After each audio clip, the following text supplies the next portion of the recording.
Okay, ladies and gentlemen, we're back with our top eight coverage here at D6 Games in Rochester, Minnesota. We've got Eric Schwamberger on a rug snow list that I looked at that was pretty tasty. I talked to him in between rounds, and he had said that it was something he had seen listed on Facebook, and he's run pretty hot with it today. So he's playing against David Orwig, who we've seen previously on Jund. So this is going to be a little bit of a value battle here between the two players. I'm not sure who won the die roll. I believe David did. David got a 10 on his die roll. I did not see Eric's die roll, but 10's pretty good. So we'll find out soon enough if I'm correct. Sure. Eric's list is really, really delicious. It's abusing that astrolabe, the Arkham's astrolabe, snow, and the Ice Fang Quaddle interactions. He's got Snapcaster Mages and Mana Leaks. Renin 6, a singled and Royal Scion, and a single Brazen Borrower. 3 Oko, Thief of Crowns, 2 Tireless Tracker, 2 Force of Negation, a Huntmaster of Fells, a Happy Helping of Fetches and Shocks, a single Mystic Sanctuary, so keep an eye out for that as the game goes along, because that'll give him a way to rebuy his Lightning Bolts a little bit in the long game. He has access to Spell Snares, which is a terrific, terrific card right now. There's a lot of 2-drop value cards that you want to be targeting, including cards like Stoneforge Mystic, Tarmogoyf, pick a card. Even opposing Ice Fang Quaddles. Yes. So, David did not, however, lead on a. It looks like he did not lead on an early discard spell. okay. I mean, that's good for Eric. It lets him get at least one of his early plays online. Snow-covered island is the next line of play for him.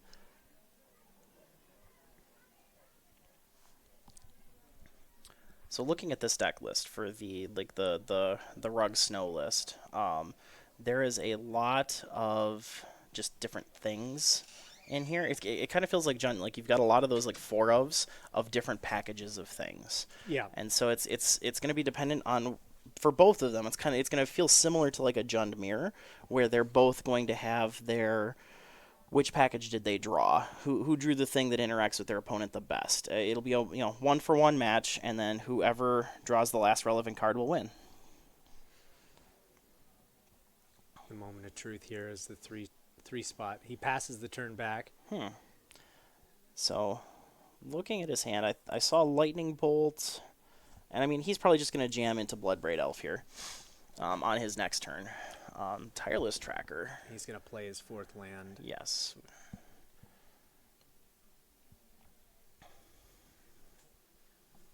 And he's going to bolt that guy in response. Yep. So he gets the clue token, loses his Tireless Tracker. That's fine. Again, with the incremental advantages in this matchup, that the clue, yes, you want the fat guy, but the clue is the more important thing. He wrote. Thank you, Eric. Thank you, Eric. All right. I don't know if we tap out for Bloodbraid Elf here or not. He's got a Seasoned Pyromancer in his hand as well, a Scavenging Ooze. I think I would go into the Bloodbraid Elf first. Like, the Seasoned Pyromancer is kind of like, you want to sit on that until you don't want the excess cards in your hand. Like, when you draw that late discard spell, they may not do anything. So, I think you Bloodbraid Elf here. He did go fetch Shock, so...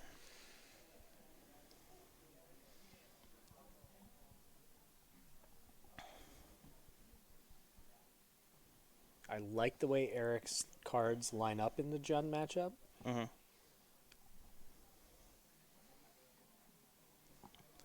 And here we go. What do we get today? We get a Lightning Bolt. Well, it's about the most honest card you could have seen if you're Eric. Well, considering he's also going to get to attack for 3 and put Eric down to 10, that's still a solid play. Eric's got Bolt up though. He specifically shocked in that stomping ground with the interest of protecting himself if That's he fair. needed to shock or bolt something on the end step. But that's still, from David's side, that's still fine. If you're burning your Lightning Bolt on my Bloodbraid Elf already did its job. It hit you for 3 with another Lightning Bolt.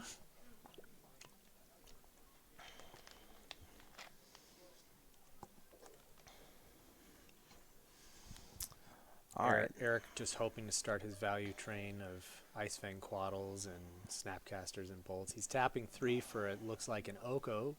Yep. Thief of Crowns. He's going to make a food token here, Yeah. or turn his Astrolabe into a 3/3 elk and he get definitely in the red zone. definitely I like makes that the line. elk. I've seen that, not the first time we've seen that line today, and that line feels correct. Yeah. In particular, I like this because the Jund matchup, the Jund decks when Ren and 6 was printed, actually finally let go of what felt like a bit of a sacred cow in Dark Confidant. So those lists no longer, despite their mana base still taxing them a little bit, they no longer start the game at 7 life. Correct. Like they used to with Dark Confidant plays. So you really do have to do some work to get Jund low enough to win the game before they take all your cards away. Correct. There's the Abrupt Decay on the Oko. Yep. That makes sense. But the remnants still remain. That Astrolab being able to attack, and since it already replaced itself earlier, and now we're cracking the clue. It's those incremental advantages. I think, looking at the two lists, Eric has more of that in his list. And so I can agree with that. Serum Visions. Important to note here, too, Eric does not run a single manland. Interesting. He doesn't have a good out to sink his mana into after the fact, or as the game goes late, beyond things like clues. On the flip side, too, that also means all of his lands show up untapped. I mean, sometimes he's got to take damage for them, but he gets to play on time, which is something not all the decks get to do. Yeah. I like this list from where I sit. I've seen some Sultai Snow Planeswalker lists that similarly are abusing the interaction with Oko and really just the format. Well, and we had the other snow lists on here. Ooh, Kolaghan's Command. Mana Leak is the response from Eric. I really like this. Yep.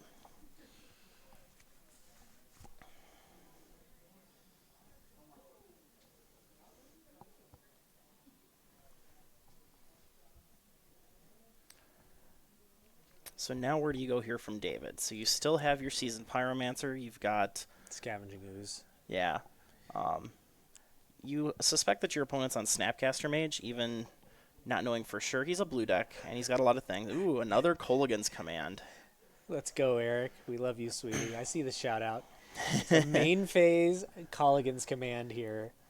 So we're getting Bloodbraid Elf and... having him discard? Yeah, I believe that's the modes. We didn't want to shatter on the Astrolabe, huh? Well, we can't shatter the Astrolabe, so... Oh, that's right. We learned that earlier. It lost the super type artifact. Yep. Magic is hard, friends, and this is and a it's silly a 3/3, card. so Shock doesn't kill it. Yeah, Kolaghan's Command wants to answer that card in multiple ways, and just can't. Eric's going to cycle his Canopy Land for a redraw on the end step. Yeah, leaving that Misty Rainforest untapped is pretty good here. He does still have lands to search for. Yep. Got a Prismatic Vista here. I can't see what else he has. I see Snapcaster Mage. Okay. I did not catch what else, though. Well, he has a fistful of lands. And he just bashed for 3, so David's down to 8. And now David... Oh, there's a Winged Coddle. Oh, is that what Eric's sitting on? Yeah. Yeah. Hissy the Snake is coming to play. I like this a lot because he's in a very, very beneficial... this is an advantageous position for Eric. Yes. He's got access to both Snapcaster and Mana Leak. If there's a Bloodbraid Elf play, he can also counter if he wants to. He can Snapcaster counter this Liliana. Yeah, which, he wants to keep his creature. Like, that Astrolab is doing all the work. So... I really like this. And he goes from a 3-turn clock to a 2-turn clock by playing the Snapcaster Mage. So, the Mana Leak is good. You're now on 5 power. You're going to put your opponent to 3. If you top a Lightning Bolt, you're just win next turn. So Scavenging Ooze does change that a little bit, but not till next turn. He's tapped out currently. Yeah, and Eric's still going to cycle with the Snake. Yep. He's going to end step the Snake into play. I think he's only taking 2 off of his fetches here because he does run such a healthy helping of basic lands here. Yeah. I'm already... maybe this is a little bit of love at first sight, but I'm smitten with this teamer list. I'm really smitten with all of the snow lists, the 3 and 4 color and tempo control lists like this. Yeah, and I could definitely see why he was the 1 seed today. Like, it was a very, very solid list. So... And it's been clean. Like, his play in this match has been clean so far. Like, all the triggers, all the things going on.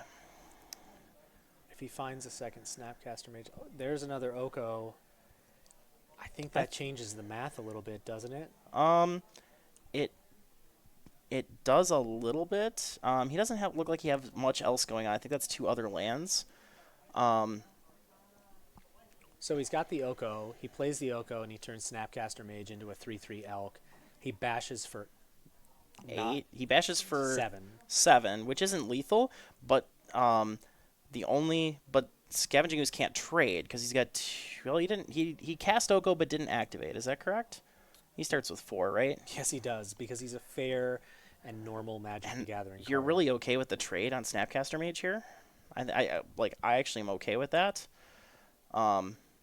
Because the difference between 1 and 2 is actually mostly irrelevant, and now you can still activate Oko post-combat, which is just to make a food to keep himself from dying.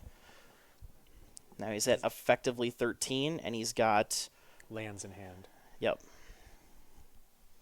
So his value engine's run out a little bit. He's flooded a little bit, but he does have the better board position for this True. spot. Oh, Bloodbraid Elf. Let's see what Bloodbraid Elf brings. Inquisition of Kozilek is gonna miss. Oh. And you know what? Even if Bloodbraid blocks, have some food. I'm gonna take your Bloodbraid Elf and kill you with it. Yeah. That's how we finish this. Yup. This is for you. This is for you. I got this for you. I got you this gift. I made it just However, for you. Oko brought you a gift. His opponent's got to read it. I mean, Oko's still very new, so that's very understandable. But Oko's gonna take your Bloodbraid, and yep, time for the scoop phase. It up. So sideboarding, we talked about David's sideboard earlier. He's got 3 Fulminator, 2 Collective Brutality, 1 Huntmaster of the Fells, 2 Plague Engineer, an Ancient Grudge, a Collector Oof, a Kitchen Finks, a Weather the Storm, a Nihil Spellbomb, an Alpine Moon, and a Choke. In this instance, we're probably looking at what? The Choke comes in. The Choke comes in. He's a blue deck. He's got a bunch of islands. Fulminator Mage comes in. He's got a bunch of non-basics. Huntmass. I don't know where else I would go with that. I mean, those are the obvious ones. What isn't working in our main deck with this situation? That's the thing. Is like a lot of it's good. The Seasoned Pyromancer is kind of mediocre. Okay. I mean, a lot of these things you want. That's the thing with Jund is it's hard to sideboard because you most of the time all the things you're doing are just good, right? And even though we're talking about that's Jund. I mean, he's on a value engine, so you probably want things that are going to give you that incremental advantage over time. So you probably also want the Huntmaster of the Fells, probably even Kitchen Finks. Okay. Because those both give you that incremental advantage. The ability to double block, or block a second time. Yep. Even just the incremental gaining life. I also like the Fulminator Mages because they attack the mana base. The mana base can be rough.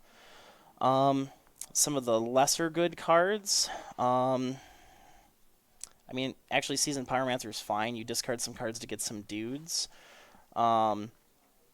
Scavenging Ooze has to stay in because your opponent is a Snapcaster Mage deck. I don't know what you take out here. I've honestly always hated that, though. The Scavenging Ooze for Snapcaster? I mean, it's not as good as Snapcaster for Reanimator strategies. And they're still resolving a creature when you don't want them to against you. And exiling instants and sorceries is not good for you. Like you don't grow. You're still a 2/2. Right. So from Eric's side, let's look at what he's got to offer. So you've got an Engineered Explosives, 2 Oof, Ancient Grudge, 2 Scavenging Ooze, 2 Finks, a Pulse of Marasa, Ashiok, new Ashiok, I should say, Narset Parter of Veils, Anger of the Gods, 2 Blood Moon, and Chandra. So that's interesting. Now, I think definitely Blood Moon. Blood Moon has always been the classic. How do you beat Jund? Well, you don't let them cast, green or black spells anymore. Right. And a lot of them have gone away from the mana fixing. So if you just catch them with their pants down on turn 3, you just win the game. Right. Narset, they're not drawing a whole lot of extra cards in Jund anymore. So you don't care about that as much. Our main deck is already in a position where we're well positioned to challenge a Jund deck because so many of our cards are replacing themselves. So much of what we're doing is really equal value to what Jund is doing. Yeah. You've seen Mana Leak already, and on the draw, sometimes Mana Leak isn't that good if you're on the draw like Eric is going to be. But I still have a hard time boarding it out because you're still probably countering their 3-drop, which countering their Liliana yeah, or countering anything in that 3-drop range is still very good for you. trading up. It looks like David's going to take a mulligan here. Eric seems to like his starting 7. Trading up here is going to... That always hurts when you're down a game. Yeah. And especially in a one-for-one deck like Jund. I hope David can have a little bit better time, but it does not, not a good way you want to start here. Right. So you're going to want to really lean into your any kind of card advantage pieces you have, because that's what the Rug deck is doing. So you need Bloodbraid Elf. And that hand was a little bit slow. Like David didn't do anything till turn 4 Bloodbraid Elf, whereas Eric kind of was able to get some of his card advantage. Oh, I'm sorry, that's not true. He did bolt the yes, he did. Tireless Tracker. Yeah. But there's very little going on in David's first 2 turns. And so I'd like to see David just come out of the gate with, get the traditional Jund, discard Tarmogoyf, Liliana, play sequence. I feel like that's what he really wants to do. And he's on to 5. He's on to 5. It's okay. Maybe he'll figure it out. A good 5 might still get him. A good 5. I think you want 2 lands, Inquisition, Tarmogoyf, Liliana, and then you draw your 3rd land. So a bit more abstract, moving away from this particular. One of the things that happened to Jund was they replaced, as we had said earlier, they replaced Dark Confidant with Wrenn and 6. Yes, pretty much straight up. However, one of the weird things that I think has happened is the ability to get out of the mess you're in with Jund is a little bit harder with Wrenn and 6 than it is with Dark Confidants. Right, because your Dark Confidant, when it resolves and is unanswered, that in and of itself will win you the game. You're not taking that much damage off of it, and the card advantage is huge. And every time Bob shows you a land, you do a little happy dance. Yeah. Meanwhile, Wrenn and 6 is effectively removing a land from your deck if you're getting fetches, and that's helpful, but I don't think it gets you out of the exact same messes that having to mulligan aggressively or having to mulligan in these circumstances like David unfortunately has had to. Yeah. Because being able to if you could keep a 5-card hand with 2 lands of Dark Confidant, it wouldn't matter what your other 2 cards were. Right. If they were discard spells, you could protect your Dark Confidant a little better, and then that's how you get back into that game. So looks like he's setting cards aside to keep. He's got some lands and some spells, which I'm guessing he's gonna keep. What's the second card from the top on his? Is that his Maelstrom? No. It's Colligan's Command. That's Colligan's Command. Yeah. I can see why he's having to tank on which card to keep here. He looks like he's going to get rid of the Culligan's Command. So he's keeping, looked like Bolt, 2 lands, Abrupt Decay, and I missed the 5th card. Spellbomb. There we go. That's solid. Yeah. And that's why I like that over something like Scavenging Ooze in these instances. Yeah. All right, Astral Draw. Ooh, he's got the Blood Moon in his opening hand. And a Mana Leak. So turn 2 Mana Leak. As long as he's got the colored sources for this. He does. Turn 2 Mana Leak, turn 3 Blood Moon. Land go. He's going to shock that in. Yep. Signaling clearly to his opponent. Oh, and he's going to get his own Wrenn and 6 online. That is going to eat an Abrupt Decay here. But I think he's okay with that. Yeah. Because then Abrupt Decay will not be around to answer Blood Moon. Right. And David's probably taking 3 on the end step to do so. Yeah. Now, did they see each other's deck lists? No, we did not share the deck lists in top 8 here. Okay. That's going to matter because of this exact situation. Correct. Eric already reaching for the Wrenn and 6 to go away. Yeah, David's probably already informed him of what's going to happen. Jig is up. There's my Abrupt Decay. Not long for this world. Yep. And then untap. And Inquisition. He's got an Inquisition, a Bolt, and a land, and that's all he's got. Ooh. Inquisition here is going to save his life. Absolutely. Because Blood Moon. Yeah. Oh, and interesting. Eric does not have a third land. No, he was.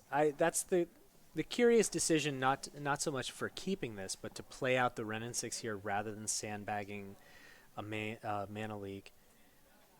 It means you're trading up. Oh, and because he doesn't have that third land, David's considering not taking the Blood Moon.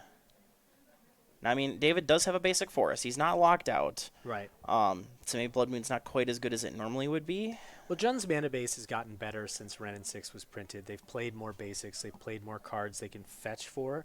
And I've noticed personally, and this is anecdotal, but Blood Moon sometimes doesn't have the punch that I want it to anymore. That's fair. All right, He's so taking the Oko. I mean, Oko is literally what beat him last game, so I can understand that choice. I mean, Blood Moon will still currently lock him out of black, and that's rough. Okay. All right. So we're steering real hard into my kind of bad luck, hoping your opponent does not hit his third land drop. And there it was. There's the Blood Moon. I mean, he can still cast Lightning Bolt, turns out. He can Lightning Bolt all day long. He drew a mountain. Passes and passed. the turn. Yep.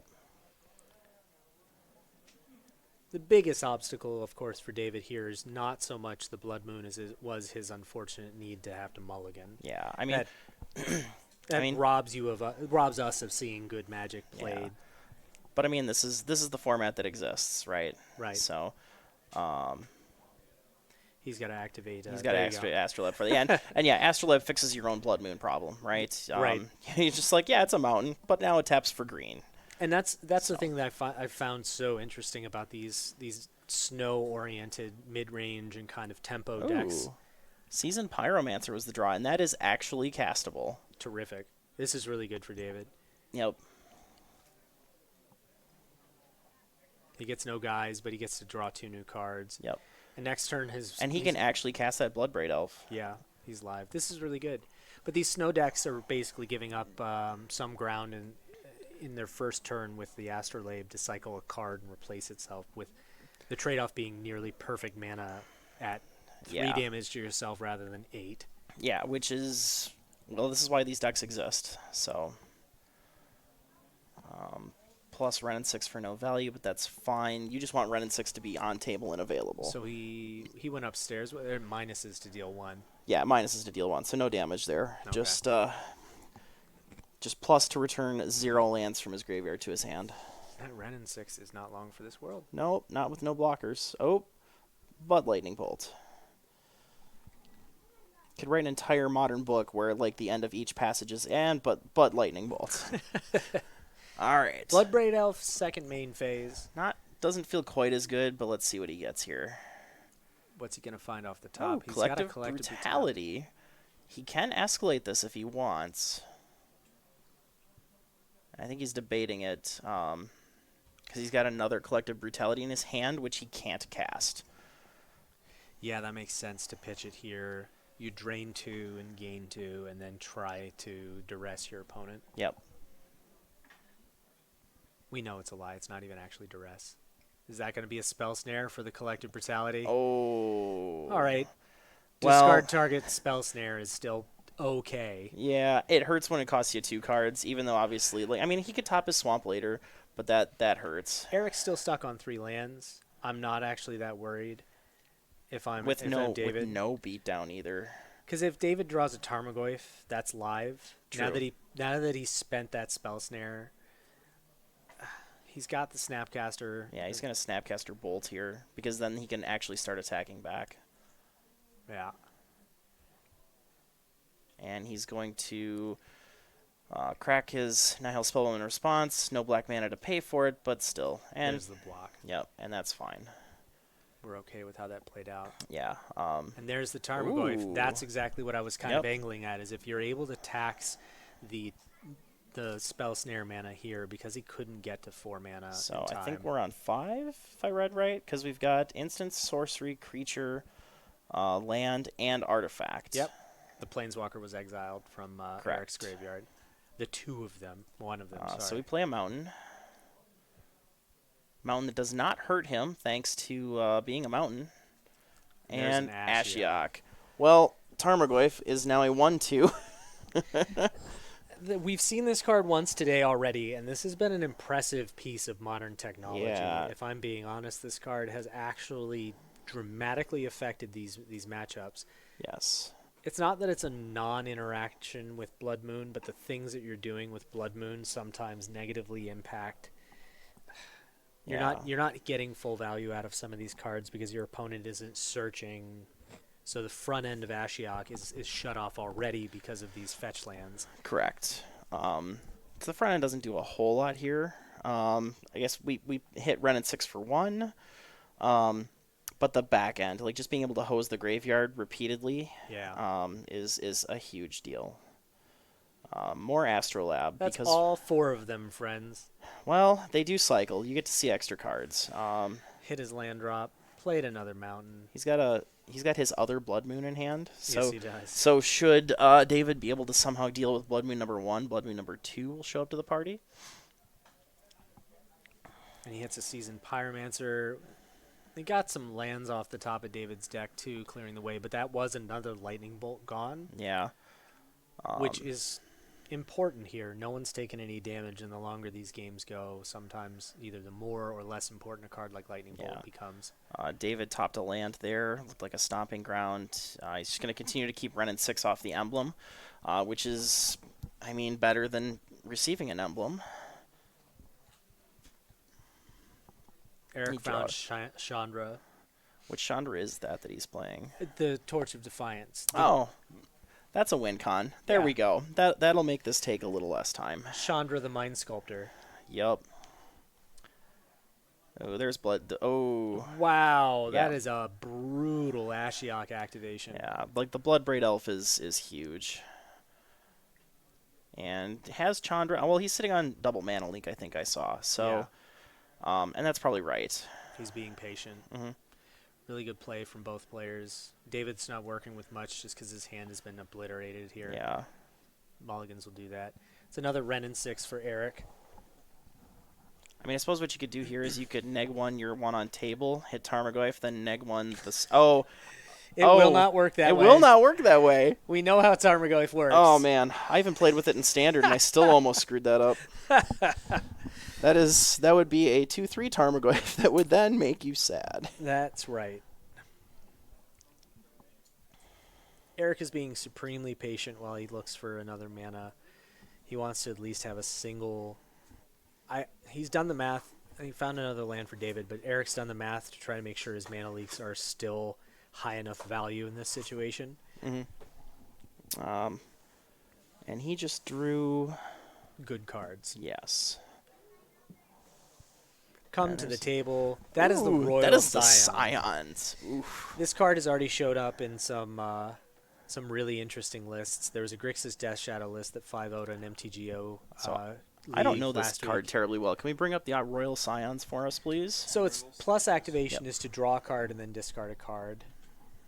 Ultimately, it's also going... Oh, so it's second plus... It'll plus twice. It'll plus to draw a card and discard a card. Okay, which it looks like is what he did here. Plus is to give +2/+0 first strike and trample to a creature you control. Okay. And then minuses to draw 4 cards and then deal damage to any target equal to the number of cards in your hand. Oh, so the fact that he's been kind of slowly stockpiling cards here is real good for him. It's an actual kill.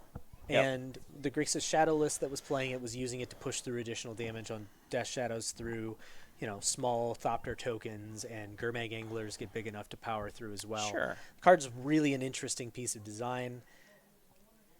And we've got ourselves a 2/3 Tarmogoyf now. Because with the draw and discard, he discarded Ren and 6, so... Yep. Oh, he's catching up. He had to filter mana to get the Royal Scions online. He did. There's our Royal Scions. So yeah, draw card, discard it. Yeah. And David has to tax that card because it will actually kill him. Yep. So that's why he went in there for 2, which lets Ren and 6 kind of slowly tick himself up now. Yep. Thank you, Mark. Yep. We can move that now. All right. So plus on him again, drawing and discarding. Of course, we still have no creatures. That's like the one drawback. Yeah, and Eric has missed on lands a few times now, but this looks like There's Chandra. yeah. Sorry, that's not Torch of Defiance. That's the other one, the big one, Awakened Inferno. Yeah. So he's gonna. Immediately hand out the emblem. This is for you. As expected. Here, I got this Has for to you. read it. As do I. Yep. Well, that's real easy. You now have an emblem at the beginning of your upkeep. Take a point of damage. So tick. Boop. Yep.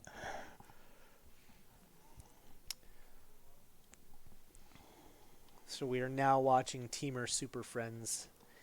David plays his own Ren in 6. I don't know that that does a lot here. I mean, the plus is blank. You don't have anything in your yard. I mean, you can deal 1 to deal 1 point to something. There's just, at this point, it's slowly becoming so many things on Eric's side that I don't know. I don't know what you would want to take care of first. Yeah. And David still hasn't found a normal, clean, basic black source. Correct. So Now, he also hasn't drawn much for black cards. It looks like there's an Inquisition.